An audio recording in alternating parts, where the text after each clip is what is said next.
พายให้มาสบายดีเพื่อนๆตอนนี้ตุฟุดยูทีโรงพระบางแล้วเนาะก็จะเห็นบรรยากาศของการเตรียมตัวที่จะมาแลนเด้อแลน21กิโลเนาะมื้อนี้ก็มีทั้งเจ้าภาพเด้อเพิ่นอาใหญ่เพิ่นเนาะแล้วก็มาดามฮาเด้อเพิ่นซึ่งจะเป็นคนที่เป็นยุทธให้น้ำอยู่หน้าห้านเพิ่นเด้อ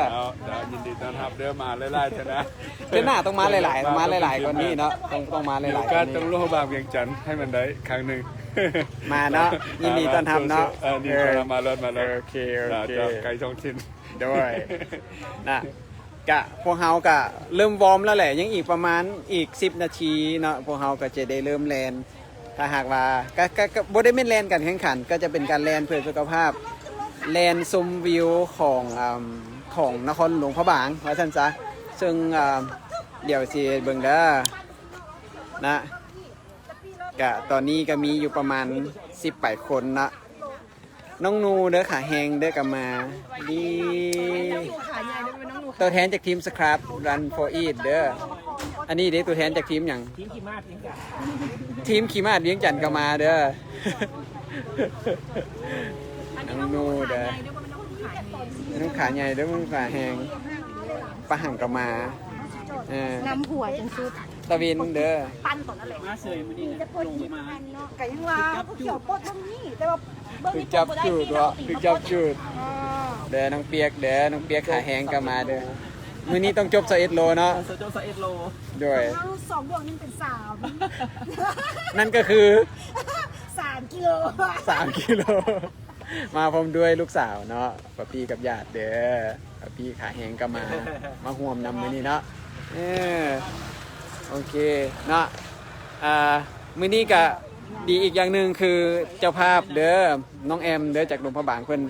กำลังใหม่มันปั้นมือที่จะเตรียมซ้อมไปไอรอนแมนให้ได้เนาะถ้าหากว่าประเทศเปิดเมื่อใดเดี๋ยวตู้พุทธสิพาไปดูเดี๋ยวตู้พุทธสิพาไปจบแล้วออกรายการขัดจบแล้วได้ออกรายการตู้พุทธเลยแหละ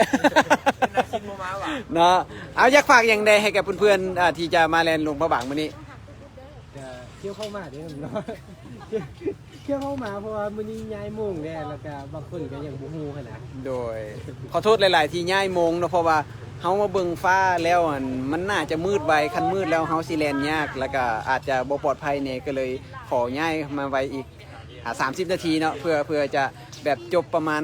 18:30สิเนาะพอแบบตะเวนตกแล้วก็มีไฟอยู่ทางเนาะเมนลูกพบางยืดตอนหับโดยยิงดีจะได้มีบรรยากาศจะได้เห็นน้ำยิ่งแลนด์ดึงได้อันนี้เป็นพลาสติกแม่อันนี้เป็นไอรอนแมนยิงไก่ยัง5 นาทีเนาะยัง5 นาทีเดี๋ยวเฮาสิเด้อโดยวอร์มเด้อทุกคนเด้อวอร์มไปเด้อวอร์มอยู่กับมือแล้วพอแล้วโดยเส้นคล้ายๆเส้นของหลวงพระบางฮามาราธอนโดย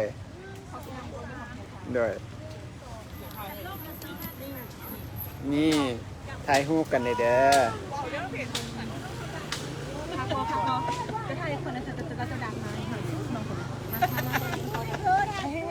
ถ่ายรูปกันลงก็ขาแห้งก็มาทั้ง2 คนเลยมื้อนี้นะปึ๊บเนาะถึงตัดมาที่ตุพุทธอีกทีนึงเนาะก็อยากเฮามาเฮ็ดกิจกรรมร่วมกันกับเพื่อ1แมนให้ฮู้ว่าเฮาแลนทรงปี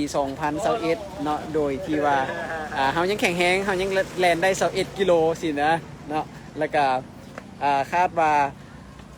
ปี2022วันที่1คันหากเป็นไปได้เฮาก็สิได้แลนหรือบ่อันนี้ก็ยังบ่ฮู้เด้อแต่อาจจะบ่ได้แลนเนาะเพราะมื้ออื่นตอนเช้าทุกคนน่าจะไปต่อคิวเพื่อซื้อปีรถไฟที่จะกลับบ้านน่าจะเพิ่งตื่นแต่เช้าแน่เนาะโอเคตอนนี้ก็มีเพื่อนๆเข้ามาเพิ่มเติมแล้วเนาะอีกประมาณเดี๋ยว5 นาทีเดี๋ยวเฮาสิเริ่มอันนี้บรรยากาศอยู่ตลาดมืดหลวงพระบางเด้อบรรยากาศตลาดมืดหลวงพระบาง น้องพันธุเจี๊ยบก็มาเลยเด้ออันนี้บรรยากาศสดๆจากนครหลวงพระบาง มีตะเวนแสงตะเวนน้อยหนึ่งเนาะเพราะว่ามื้อนี้หันจริงๆตั้งแต่เช้ามาจนฮอดหลวงพระบางแม่นอากาศมันมืดเนาะท้องฟ้าปิดเนาะหาก็เปิดกี้นี่เนาะโอเคเดี๋ยวตู้พุทธจีได้แลนก่อนเดี๋ยวสิเก็บภาพบรรยากาศต่างๆหันมาให้เพื่อนๆได้รับชมรับฟังกันนะอย่าลืม ถ้าหากมีโอกาสได้มาเดี๋ยวต้องมาแลนสัมผัสเส้นทางแลนฮาล์ฟมาราธอนของเมืองมรดกโลกอยู่ที่นครหลวงพระบางนี่ให้ได้เนาะสำหรับตอนนี้ตู้พุทธขอลาไปก่อนเดี๋ยวพอจะเตรียมแลนแล้วเนาะจะเตรียมแลนแล้วแต่นั้นอย่าลืมติดตามเนาะเดี๋ยวตู้พุทธจีเก็บภาพบรรยากาศรูปต่างๆหันมาให้เพื่อนๆได้รับชมมาฟังเนาะสำหรับตอนนี้ขอลาไปก่อนบ๊ายบายแล้วเจอกัน